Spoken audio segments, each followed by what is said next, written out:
is Friday, the 21st of August, 2026. My name is Francisco Gaffney, and this is my daily streaming all about governance, risk, compliance, and advisory boards.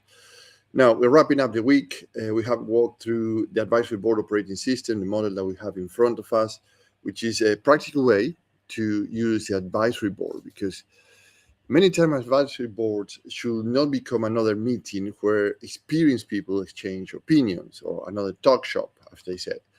It should improve how the company makes important decisions. And that starts before you think about the CV or the reputation of your next advisor.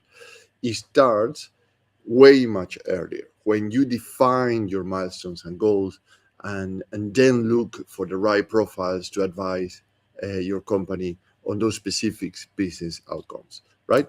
So let's do a quick recap of the week. This week, the theme is what you do before hiring or looking for advisors, right? To employ these models and to ensure that the people that are coming into your specific business outcomes or milestones are highly relevant to help you to achieve that. So on Monday, I went through the model, and Tuesday, I spoke specifically about scaling, which is the commercial acceleration on top of the model. On Wednesday, I spoke about predictability, which is your growth and capital. Yesterday, I talked about systems. All that part of it is mostly about resilience. And today, I'm going to do two things. I'm going to address on the left side of the model, which is the edge, and put the whole operating system together again into what to do next, right? So this is a focus today: transformation, reinvention, and mostly is the edge. What makes your company so palatable in terms of your brand, your strategies, and your performances, that actually people look at your company and say, yeah, we want to work with you. So what makes you relevant, right? What makes that thing, how these decisions are made? But we are going to look into the things that happen before that results. So when I talk about age of a company, I assume, as I mentioned, in these performances, strategies, and brand, because it's the edges and the transformation and reinvention, the innovation of your company. And this is one of the perhaps the noisiest parts of today's agenda, because there's many things happening today. What makes a company the next or more relevant or more adaptable to whatever is happening in the market? We have AI, we have automation, productivity, cost, customer experience, skills, regulations, competitors, new business models. So it's a lot of noise in the market. There's a lot of things that actually have to be considered. And I've been working in software, I've been working in manufacturing, I've been working in shipyards in terms of businesses. And guess what? One of the common conversation in the past year and a half is AI. And you say, what AI have to do with manufacturing?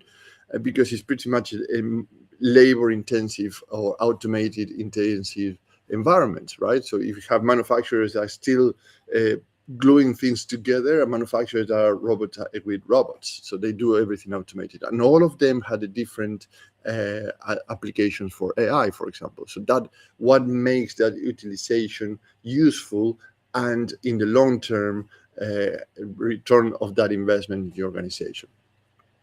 So everybody has something in the company that should be doing, and that creates a lot of temptations, right? At the same time, your internal teams create a lot of temptation, because the people like to launch more programs or make more proposals or launch a pilot or add more technology, or the transformation work streams. So say we can do this more efficient, because actually our production line with the AI, we can now have different ways to set things up that actually can make it more efficient.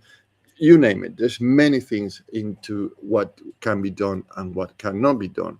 Most people are thinking about what can be done, which is a very positive thing to do, but not many people are thinking the hurdles you have to go through, and particularly the switch kill that is called, where this should stop because it's not going anywhere. So what I'm trying to say is that more activity or more ideas doesn't mean that it automatically creates an edge for your company, something that makes you ahead, one step ahead. You don't need more than that, one step ahead of your competitors, and to show that to your customers or supply chain. So let's take a look at 3 problems with this. And problem number 1 is the undefined edge. You don't have a definition for what you want to do. You're just jumping in at the face value of, for example, AI. So you as a founder, the board, or your executive team says the company needs to transform. And the question is, into what? What outcome is a company trying to create, right? So faster decisions, a lower cost to serve, a better margins, a higher customer retention, better forecasting, a new market position. So if nobody can describe the edge or that transformation that they're looking for, or this innovation, in one sentence, the organization ends up running disconnected projects. So you have projects or pilots running by different people in different stages, and nothing is connected. Nothing is providing revenues or increasing the stream of the revenue for the company. It seems actually everybody's doing their own little thing, and what that helps at the bottom line of the organization, right? Problem number 2 is uneven capability. And what I mean this is new technology moves quickly, but company absorbs it in a different speeds. So part of the difference comes down to management quality, right? Strong technological settings. What I try to say is the strong technology sitting inside a weak management does not magically produce transformation, right? So if you have a team that's been working in kind of a manual machinery, and then you bring into automated robots, this is a technology skill itself, right? You say, oh, it's just pushing buttons. Right, sure, but hold on a second. You have to calibrate the machine. You have to make sure that it's fitting into the purpose that you're doing. You have to make a maintenance scheduling. You have to bring somebody that operates the machine. You probably need people that actually are not that skilled into the skill itself, but they need to know how to operate the whole thing, right? So the organization still needs clear ownership, good data, sensible processes, enough skills, and a way to measure whether the change works or not. Problem number 3 is a poor foundations. Businesses get excited about a new tool, obviously, but underneath, the data is messy, right? So, and this example is very clear. If you are a bad singer and you have a new, very powerful PA system, what it's going to do is to amplify even better that you're a bad singer, right? It's not going to make you a better singer. So when you don't have these responsibilities are unclear, for example, processes are inconsistent, people are not trained, governance arrive afterwards, then yourself, your leadership team, or your board blame the technology. But actually, often the technology was never the main problem from starters, right? So that's something to consider, because not many people consider that. So this is what happens, and I have a little image here for you to share. This is like a button relay race, right? Having the fastest runner does not help if the team keeps dropping the button between stages, right? So if you have the technology, if you have the business, but you don't have that in the right position, the right place, at the right handover, at the processes that you have to do, so it doesn't matter how good you are on those or how much you invest in that, because at the end, the button is going to fall from somebody because they don't have the strength, the capacity to do it, right? So it's not nobody's fault. It's something a matter of just look at the problem, identify what you see, and which are the measurements and repairs or risk management that you can put in place. So as a board advisor, what I would propose, and let me put the image here, right?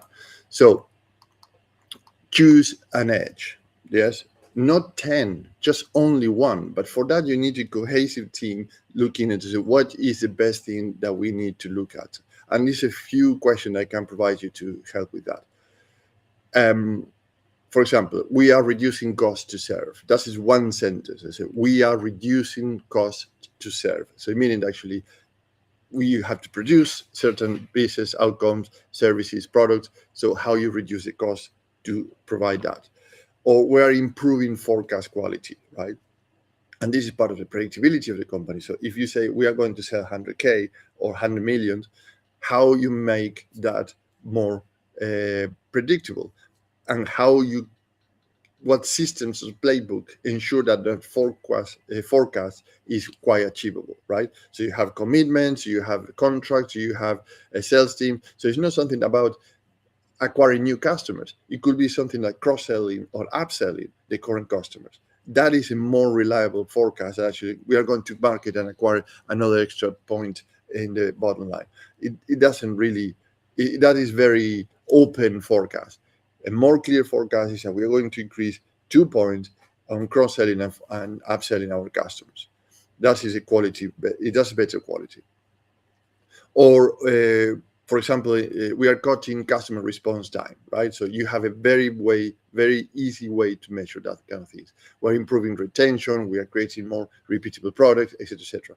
So these are one sentence things. Actually, you have something that you have the data, you can measure it, you can do a waterline, and actually you can measure the results and make improvements. So something management can understand and measure, particularly measuring. I mention measuring all the time because I see all these projects sometimes are done but not measured properly. So then what you do with this, you connect the advisory board operating system with all this. In terms of performance, how will you know that you are improving? What numbers changes and how quickly, and what is the baseline, right? In terms of the strategy, what deserves an investment, what stops that investment, and what should be waiting, and which project no longer supports the chosen activity or project. That is often the hard part, because companies are usually better at starting initiatives than stopping them. You know how they stop the initiative? When the budget is exhausted or is diluted in time, or people just switch into the next one and completely forget the prior one. And this is a massive underutilization or bad utilization of resources, budgets, and people's time. In terms of branding, if the transformation works, what changes for the customer? And what promises become stronger? What reason to choose a company becomes cleaner or clearer? So the transformation should eventually show up in a value proposition. So otherwise, you may have improved something internally without creating stronger market value. And at the point here is that this is a milestone, the objectives that you have to put. What is a stronger market value that we can provide so that we are a preferred vendor for all our customers or new customers? And this is where the advisory board helps, right? Because I just laid out how you think before even coming into the advisory board. And this is a little secret no one tells you. You do not need the same people on the advisory board forever, right? So the advisory board is not like a non-executive board where you have the non-executive directors or part of the C-suite in that advisory board, and pretty much it's the same people all the time. The advisory board can swap members every 6 months, every year. So you don't need every talent every single year. So, for example, suppose your diagnosis is a problem. So they bring the people who understand operating models and can challenge what is broken. Or let's say that now AI is an issue, or the data. So I'm 100% sure if you are a company that has been doing business for the past 15 years, none of your executives are AI experts, and they are not even close to be. So bring relevant technology or technologists and governance capability to the advisory board. Don't hire somebody, bring it to the advisory board first. So these people have a better view of what's going on. They are up to date with information, and they also probably have an expertise in your vertical, so that can give you a better advice what to do next. Or other things could be delivery becomes a problem. So change the advisory mix. So now you have the AI person that actually did an amazing job in the past 6 months, but now it's implemented and it's up and running. Do you need really that person anymore? No, you can say, thank you very much. Here's your bonus. Here's your whatever we agreed. And we bring an expert in terms of governance capabilities or commercial repositioning, or any other expert that you need at the time. So you need the right people for the phase the company is going through, in your advisory board. That is the rotating capability layer. Nobody's telling these kind of things because actually they don't want to mention this because everybody wants to get stick into the company once they get into the position. But at the end, you have to make this decision. So let's wrap up this week with a full advisory board operating system, thinking about what you need to achieve, and then selecting the advisory board members who will help you and your team to achieve it. Now, in terms of scaling, let me bring the full model here. Here's the full model again. Right, so let's start on the top, and this is what we need to look into: scale. What are we trying to grow? And are brand, people, and partnerships ready to do that growth, right? That commercial acceleration. In terms of predictability, which is the right-hand side of the model, how will we fund it?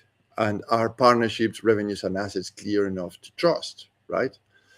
In terms of system, which is the bottom line, what must remain resilient while we move? And what are the assets, the governance, risk, compliance, and performances strong enough to support that?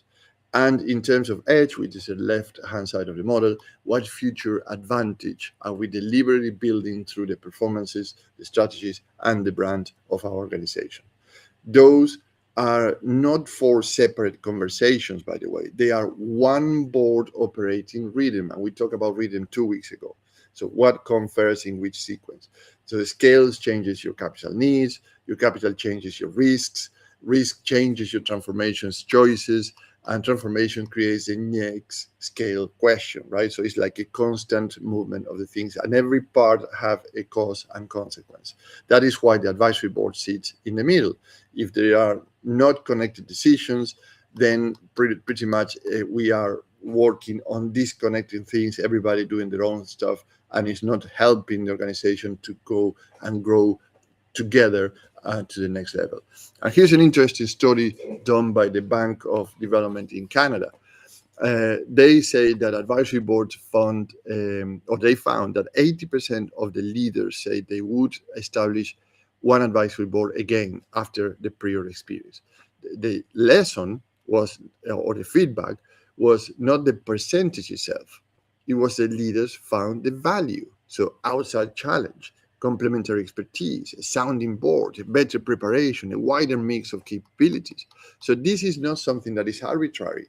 This is not a model that is sitting there saying, okay, this is a good idea. This is something that is already have a track record of why leaders prefer advisory boards nowadays. That is what an advisory board should provide. Not another talking shop, a capability layer around the next milestone of your company and integrate that into your overall company rather than a separate project or pilot. So, what do you gain working with me? 3 things: outcomes, differentiators, and risk reduction. In terms of outcomes, is one joined up operating rhythm for growth, capital funding, resilience, and transformation. The differentiator is a rotating international advisory board. The expertise follows the milestone. You get faster access than having one executive, lower overhead than a big consulting firm, and no talent locked in, and the ability to refresh members every 6 months. And the risk reduction is obviously the board's drift. You don't want a talk shop, right? Growth, capital, risk, and transformation stops operating as separate conversations with separate assumptions and come together towards the milestone of your own organization. So one action you can take home today, and it's doable in 30 minutes or less. And let's obviously put our visual aid here. And I share this picture in LinkedIn. Run one value creation review, right?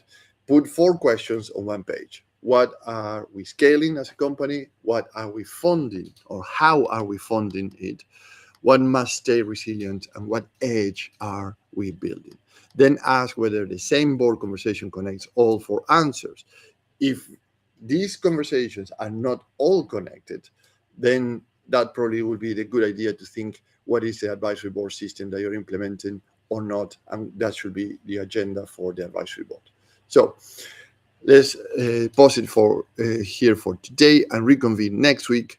Have a great weekend, and we'll talk on Monday. Thank you.